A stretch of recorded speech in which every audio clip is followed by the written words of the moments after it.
o 47º presidente nos Estados Unidos. E essa vitória do Trump, eu até falei aqui no início da live, na abertura, me fez me lembrar essas duas personalidades, tá? O James Carville, que foi estrategista da campanha do Bill Clinton, ele é que falou o seguinte: é a economia, estúpido. Então, foi exatamente, ele era estrategista de Bill Clinton. O Bush pai estava navegando com 90% de aprovação após a invasão do Iraque, a guerra lá do Iraque que estava rolando. Então, ele viu esse apoio de 90% se esvaziar assim, drasticamente com a recessão econômica. Então, como estrategista da campanha do Bill Clinton, ele falou: é economia, estúpido. Vamos falar de economia. E eles ganharam a eleição. E me lembrou aqui também o bom e velho Brizola, que faz muita falta para nós atualmente, o Brizola, que ele falou, né? Você tem alguma dúvida de escolha política? Olhe para a Globo. Se ela é a favor, você é contra. Se você é contra, você é a favor. E é interessante foi ver a cobertura da Globo, aqui na nossa crítica midiática. Eu sei que é muito ruim, né, falar isso. Eu sou jornalista, mas eu tenho que confessar que eu adoro quando a pauta de jornalistas cai ao vivo. Principalmente quando são jornalistas, não, só jornalismo de mainstream. Eu adoro, porque a gente sabe que o jornalismo de mainstream, os jornalistas, repórteres, eles com seus pontos no ouvido, ponto eletrônico no ouvido, eles são guiados pelo script, por um roteiro já pré-estabelecido. Então, eles estavam contando com a vitória da Câmara. Era impressionante, isso que é uma coisa que é de característica dessa grande mídia brasileira, a grande mídia uníssona, sem nenhuma exceção ou diferença, todos apoiando os democratas e Kamala Harris. Trump é um fascista, um nazista. Kamala vai salvar a democracia ocidental. Era uma coisa assim. É aquilo que eu falo de narrativa overacting, exagerada, redundante, sobrecarregada, sabe? Que você vê que tem alguma intencionalidade. Claro, se a Globo é a favor, temos que ser contra, tá? E é interessante ver como a pauta sendo derrubada ao vivo foi, assim, um velório.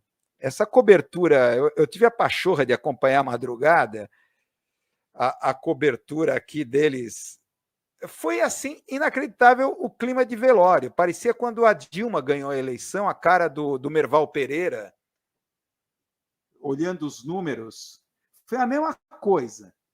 Tá? Quando a Dilma ganhou a eleição lá em cima do Aécio Neves, aí quando tudo começou, a Aécio Neves questionou o resultado eleitoral e tudo mais. Mas a cara do Merval Pereira e a cara deles. O coitado do Jorge Pontual, ele entrou em desespero. Ele chegou a um ponto que falou: meu Deus, o Trump vai ser presidente, ele vai tirar o flúor da água de Nova York, que é aquela teoria conspiratória de extrema-direita, que o flúor é uma conspiração para embotar a mente das pessoas, tal, para facilitar a lavagem cerebral, por isso que colocam flúor. A água é fluoretada, né? Então, até o Guga Chakra falou assim, tipo, menos, calma, mas será que ele vai chegar a esse ponto? Tipo assim, tamanho desespero do Jorge Pontual, chegou a um nível assim de choque, entrar em choque diante disso. E é interessante ver que tinha uma narrativa já montada. A Kamala Harris iria fazer o discurso da vitória lá na Universidade Howard. Essa Universidade Howard é uma universidade conhecida pela comunidade negra, tá? pela graduação universitária para negros. Kamala Harris começou a sua trajetória lá e dá para perceber que na cobertura da mídia, principalmente da Globo News, já tinha uma narrativa montada. Aquela coisa, aqui, nesse campus, Kamala Harris descobriu que ela poderia aceitar maiores desafios. Então ela daqui desse campus, ela foi para a Califórnia para se tornar procuradora. Tinha a narrativa toda montada, aquela coisa meritocrática. de uma pessoa que lutou, acreditou, que saiu do campus de uma universidade, que forma da comunidade negra e foi para a Califórnia e agora se tornou presidenta dos Estados Unidos. Já tinha uma narrativa toda formada. E foi uma coisa muito louca, a pauta caindo ao vivo, tudo isso sendo desmontado e essa dispersão. Nem a própria Câmara apareceu para acalmar os seus apoiadores que estavam lá perdidos. Veio o coordenador da campanha no lugar, dizendo que no dia seguinte ela viria. Tá? Então veio aí aquela narrativa para consertar. Ela é forte, mas também é humana. Ela sentiu o baque. Então já estava um script montado. Tá? E foi o discurso dela, tá? O discurso da derrota, da aceitação da derrota, tal. Está lá o porquê que os democratas perderam, na minha opinião. O que ela fala no discurso da derrota para tentar incentivar o pessoal? Olha, tal, vamos continuar, tipo a luta continua. O que ela fala? Ela é o seguinte: nunca vamos desistir da luta pela nossa democracia, pelo Estado de Direito, pela justiça igualitária, pela ideia sagrada de cada um de nós, não importa quem somos ou de onde viemos, temos liberdades fundamentais e liberdades que devem ser respeitadas e apoiadas. Um discurso abstrato, tá? Discurso abstrato. Aquilo que a gente está conversando aqui com o Rui Pimenta, enquanto a direita parece que ali a extrema-direita, Trump, está havendo problema concreto, o aumento dos preços, a inflação, o desemprego, os bullshit jobs, né, os trabalhos precarizados, a desindustrialização, milhões de pessoas vivendo em motorhomes, não conseguem nem comprar uma casa, gente perdendo casa, hipoteca para os bancos, não consegue pagar a hipoteca. Ele vem, olha, eu vou trazer a era de ouro de volta. Tá? O sonho americano, aquela coisa idílica que supostamente existia na década de 50. Quer dizer, enquanto ele falava de coisas mais concretas, o que os democratas ofereciam? Qual era o discurso? Defesa da democracia, igualdade, justiça.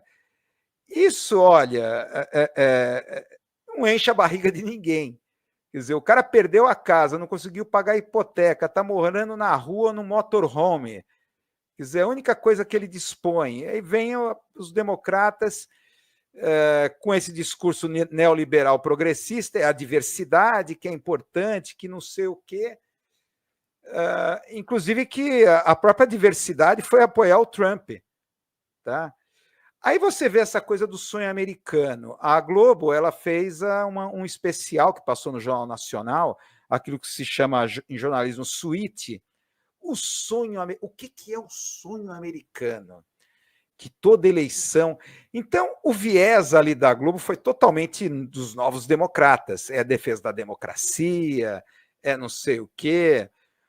O sonho americano, esse conceito, era isso que o Trump estava oferecendo, que é claro que é uma ilusão. Tá?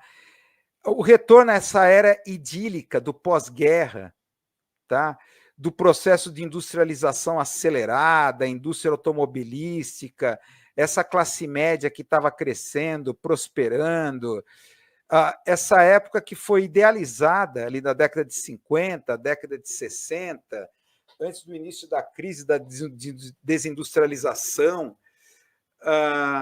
É isso que o Trump estava oferecendo. Ele sempre vem com esse discurso. Make America great again. America first, dizia o Ronald Reagan lá nos anos 80. Essa era de ouro, essa época idílica, que está marcado no imaginário norte-americano, inclusive hollywoodiano. Apesar de Hollywood ser totalmente democrata, eles ainda vendem essa ideia idílica da América, do sonho americano. Só que o sonho americano que os democratas oferecem é isso. É a agenda ESG, diversidade, sustentabilidade, essa coisa que é um discurso abstrato, que é o problema que eu acho que a gente está discutindo aqui com o Rui Pimenta. A esquerda brasileira acabou importando esse discurso dos novos democratas, que não tem pegada, que não tem nada a ver com a própria realidade que vive os trabalhadores, precarizados,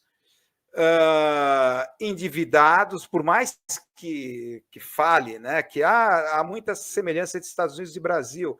Lá também a economia estava crescendo, tal, mas a percepção da inflação está muito alta, como aqui no Brasil, que o PIB está aumentando, o número de desemprego está caindo, mas tem que ver a qualidade desse emprego.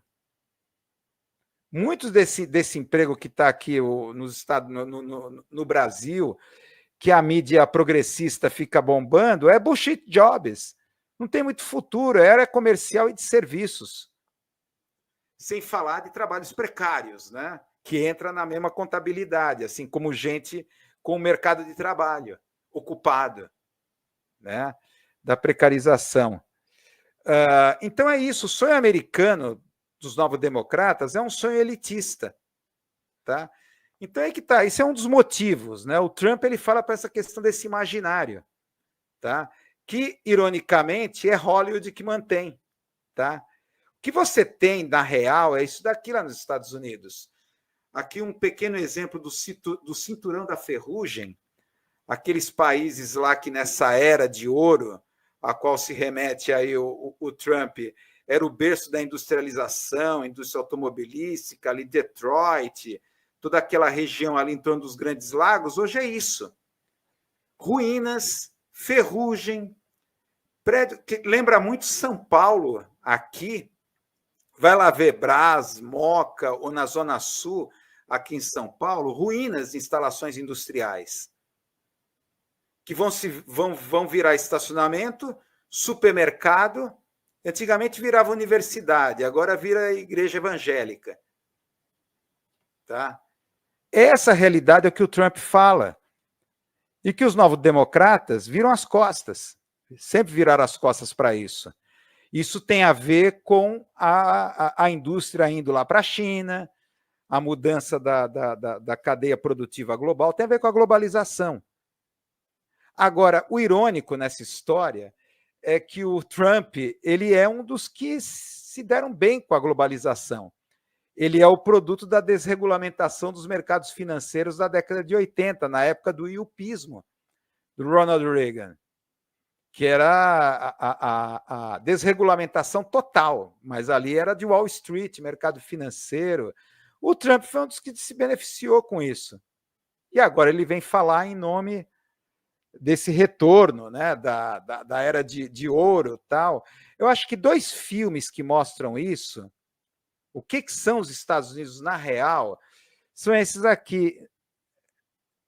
Nomadland, premiado com Oscar, não sei quantos aqui já viram, a gente já aqui na live já falamos sobre esse filme, que é esse pessoal que vive em motorhome nos Estados Unidos, perdeu a casa, perdeu família, perdeu seus entes queridos por causa da pobreza, por causa da miséria, por causa do desespero, vício, alcoolismo, e rejeitados pela própria família, acabaram vivendo em vans, motorhomes, ou esse filme Gumo, que é um dos filmes mais depressivos que eu já vi, de 1997, que é o White Crash. É o White Crap, melhor dizendo, White Crap.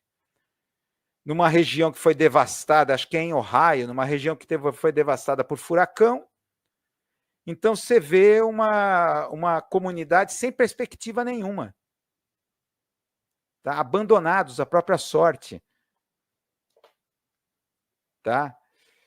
Então, claro, não estão falando aqui como o Mickey está dizendo que é o melhor presidente do mundo. Ele tem a percepção, isso que é a vantagem aqui da extrema-direita, né, que ficou dessa conversa aqui com o Rui Pimenta, eles são mais realistas, tá? Pelo menos lá nos Estados Unidos, do que os novos democratas, que com um discurso corporativo, completamente dissociado da realidade. O que o Trump oferece é ilusão. Porque ele próprio, o Trump, se beneficiou desse sistema que ele também critica. Tá?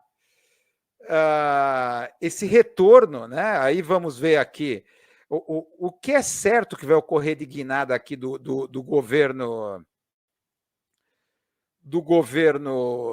Trump é isso daqui, tá? Esse cara, o Peter Navarro, quem é Peter Navarro? Que é um dos caras que faz a cabeça aqui do Trump nessa área comercial e política externa. Peter Navarro, ele é um economista e ele teve um papel central na política comercial do Trump no governo anterior, quando ele foi o 45º presidente. Quando ele estava lá como diretor do Conselho Nacional de Comércio da Casa Branca, e depois virou lá diretor do escritório de política comercial e industrial. Tem esses 2 livros dele, que é por aí que o Trump vai. Esses 2 livros do Navarro, Peter Navarro, que é A Morte pela China, e esse outro livro, Tigre Agachado, o que o militarismo da China significa para o mundo, com críticas pesadas contra a política industrial e comercial da China. Esse cara que faz a cabeça do Trump, e o Trump vai por aí. O grande inimigo do Trump não é a globalização, tá? Ele acha que é a China, tá? É a China que rouba empregos dos americanos, então temos que entrar numa guerra comercial e talvez até militar contra a China, tá? Isso que eu insisto a dizer, né, de que os democratas, para eles, o problema é a Rússia, uma nova Guerra Fria 2.0, principalmente pelos seus compromissos com a indústria militar, a indústria bélica, e a sustentação da farsa do dólar. O dólar só se mantém devido a guerras. Tá? É uma máquina militar, é uma máquina imperial militar, os Estados Unidos. Tá? O que o Trump vai, claro, vai se voltar contra a China. Vamos fazer guerra? É contra a China. Tá? Sob esse discurso de que foi a China que roubou os empregos. Está lá o cinturão de ferrugem, a culpa é dos chineses. Tá? E não da globalização, desse modelo de expansão do capitalismo do próprio Império Norte-Americano através da globalização, tá? A partir do fim lá do acordo lá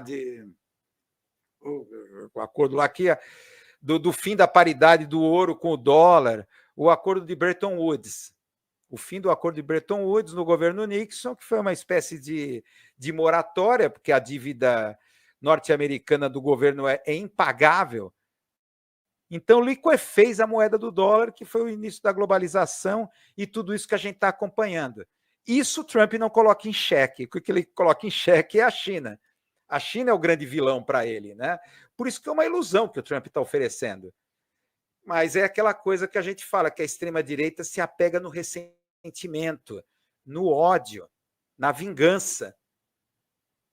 E é isso. Você pode ver aqui a capa da Vanity Fair, é uma pequena síntese. Tá aí o que é incrível.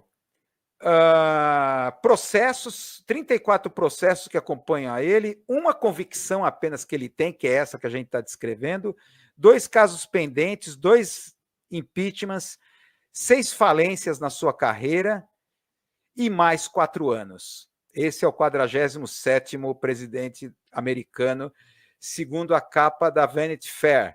Fez um pequeno perfil aqui. Quer dizer, é aquela coisa que até estava conversando aqui com o Rui Pimenta, acreditada na democracia liberal burguesa.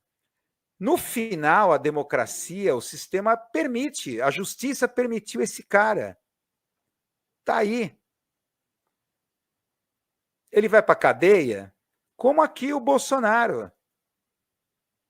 Deixar ele livre, leve, solto, embora não inelegível, rodou aqui pelo país, dando apoio político aos seus candidatos. E não é ele, Bolsonaro, é o bolsonarismo. O bolsonarismo foi além da figura dele, Bolsonaro. Tá? com uma hidra de múltiplas cabeças. Isso que talvez eu acho que o PT e talvez a mídia chamada mídia Todes, né, a mídia progressista, a mídia Polis, não consegue perceber. Tá? De que no final a democracia burguesa é uma armadilha. A maior prova está aí. Como é que um cara desse como o Trump está aí, virou presidente dos Estados Unidos? O cara comandou o ataque ao Capitólio. Como assim? No final, no frigir dos ovos, na crise, o capitalismo precisa da extrema-direita. Tá? Por isso aquele mote aqui da nossa entrevista aqui com o Rui Pimenta é a crise do Império Americano. Tá? Aí você vê isso daqui. Os democratas, o que é? A inteligência dos Estados Unidos acusa a Rússia e Irã de tentar interferir na eleição. Não só os democratas, como a grande mídia, vem com essa babaquice, com essa ilusão. Olha, é a Rússia, antigamente era só a Rússia. É o Putin que deu uma mão para o Trump. Agora é o Irã também. Porque o Irã entrou no radar ali do Netanyahu, da guerra total ali no Oriente Médio. Ainda não é guerra total, né? Mas ali entrou o Irã no radar. Então é Rússia e Irã também. Só que eu acho incrível, a grande mídia passou completamente batida.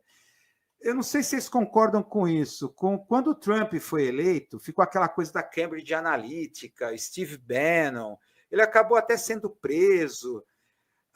Aquela coisa do microtargeting, a maneira como foi trabalhado com o Big Data, as informações dos usuários do Facebook, aquela coisa toda. As fake news impulsionadas pelos dados da Cambridge Analytica, aquela coisa toda. E agora o Elon Musk, ele utilizou deepfake, utilizou inteligência artificial em deepfake, pouco se falou, continuou o trabalho. Tá? Um pequeno exemplo da ação aqui do Elon Musk, que ele permitiu que fosse publicado através de um perfil, de um podcaster, o que foi definido como paródia lá no X. Como o X se transformou mais do que um brinquedo político, em uma arma para o Elon Musk. Vamos ver aqui essa fake news, deepfake e inteligência artificial, que bombou, quase 1 bilhão de views. Pouco se comentou no papel do Elon Musk. Vamos ver esse vídeo aqui. This isn't just YouTube, it's Blux. Get ready for a Blux experience. Smash subscribe. Love ya. Elon posted a Kamala Harris ad. And oh boy, is it great. Here it is. Blux News. I, Kamala Harris, am your Democrat candidate for president because Joe Biden finally exposed his senility at the debate. Thanks, Joe. I was selected because I am the ultimate diversity hire. I'm both a woman and a person of color. So if you criticize anything I say, you're both sexist and racist. I may not know the first thing about running the country, but remember, that's a good thing if you're a deep state puppet. I had 4 years under the tutelage of the ultimate deep state puppet, a wonderful mentor, Joe Biden. Joe taught me rule number 1, carefully hide your total incompetence. I take insignificant things and I discuss them as if they're significant. And I believe that exploring the significance of the insignificant is in itself significant. Talking about the significance of the passage of time, right? The significance of the passage of time. So when you think about it, there is great significance to the passage of time, and there is such great significance to the passage of time. Another trick is trying to sound black. I pretend to celebrate Kwanzaa, and in my speeches, I always do my best Barack Obama impression. So hear me when I say, I know Donald Trump's type. And okay, look, maybe my work addressing the root causes of the border crisis were catastrophic, but my knowledge of international politics is truly shocking. The United States shares a very important relationship, which is an alliance with the Republic of North Korea. It is an alliance that is strong and enduring. And just remember, when voting this November, it is important to see what can be, unburdened by what has been. And by what has been, I mean Joe Biden. You think the country went to shit over the past 4 years?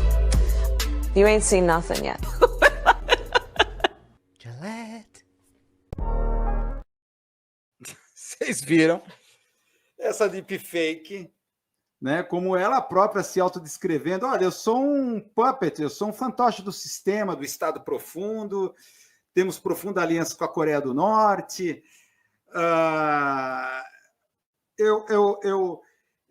Eu falo coisas insignificantes e torno elas significantes, porque são insignificantes, faz um jogo de palavra ali, significante e significante, ou seja, eu não falo nada, eu sou incompetente, eu entrei na parada porque foi comprovada a senilidade, foi exposta a senilidade do Biden, ou seja, o Musk trabalhou ativamente, tá? Essa deepfake que ele montou, na verdade, foi através do perfil de um podcaster conservador chamado Chris Coles. Foi rotulado como uma paródia.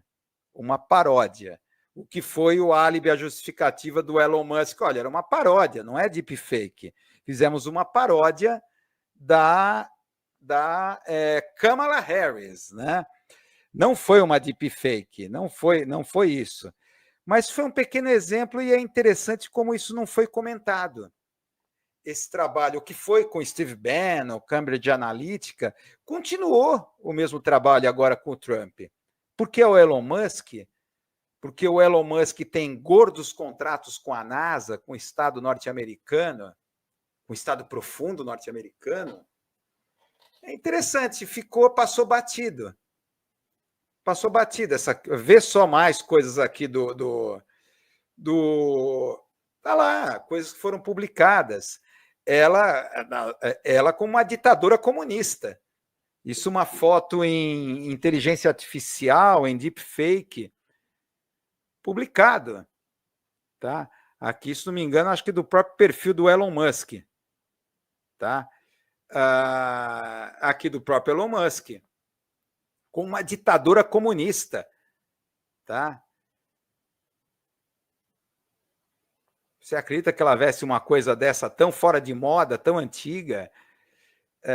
Realmente é impressionante. Ninguém falou, não vi tantos comentários, não foi tanto como foi aquele hype, né? Da época da vitória do Trump, Brexit, Cambridge Analytica, Steve Bannon, a manipulação, as fake news, e isso não foi comentado agora. No final, o reposicionamento da grande mídia é do tipo assim, parece que a Câmara mereceu. Agora foi o reposicionamento. Mas as mais-valias semióticas? Vamos das mais-valias semióticas. O que ganha a grande mídia com essa derrota da Câmara? Aí que tá, virou aquela coisa o espantalho Bolsonaro reaparece. Bolsonaro reempoderado. Bolsonaro diz que vitória de Trump é passo importante para a volta ao Planalto. Eduardo Bolsonaro ameaça Moraes após a eleição de Trump e fala em frear ministro. Agora em um empoderamento. A gente sabe que esse fantasma, eleições Estados Unidos, assustador plano de Trump para a América Latina. A gente sabe que o Trump não tem nenhum plano para a América Latina. A América Latina, para ele, está em segundo plano. Tanto o Estado profundo norte-americano sabe que temos aqui Boric e Lula, que já está dando conta para a desagregação, da não união aqui na América Latina. Chamaria atenção quando a América Latina realmente se unisse contra o imperialismo norte-americano. No dia que isso acontecesse, o Estado profundo ficaria preocupado. Mas todo aquele movimento de tendência para a esquerda que abriu o século XXI já foi dominado, já foi extirpado, somente com a Operação Lava Jato, que acabou se tornando uma operação multinacional aqui na América Latina. Então não se preocupam mais. Tá? Agora, isso é uma mais-valia semiótica aqui da grande mídia. Tá? Então, criar esse fantasma, esse espantalho, olha, pode vir o golpe, não.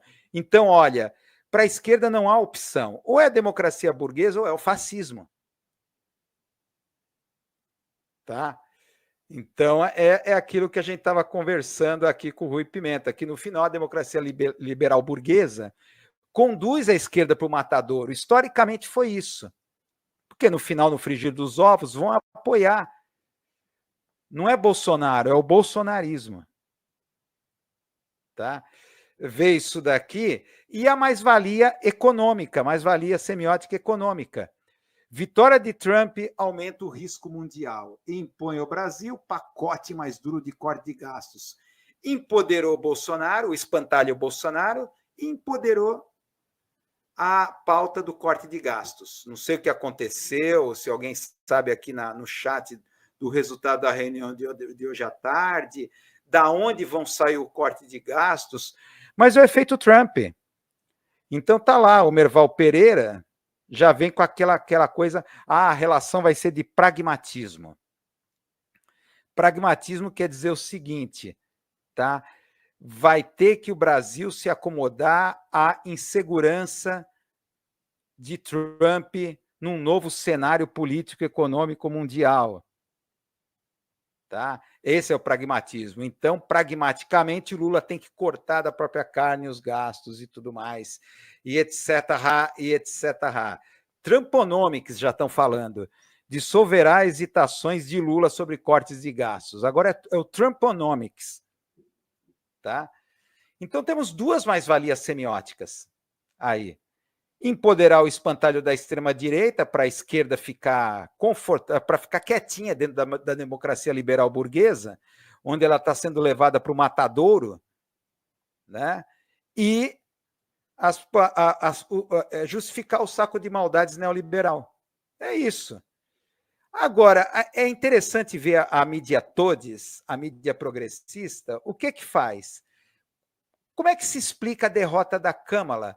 É porque as mulheres assustam homens da direita e da esquerda. Diz aqui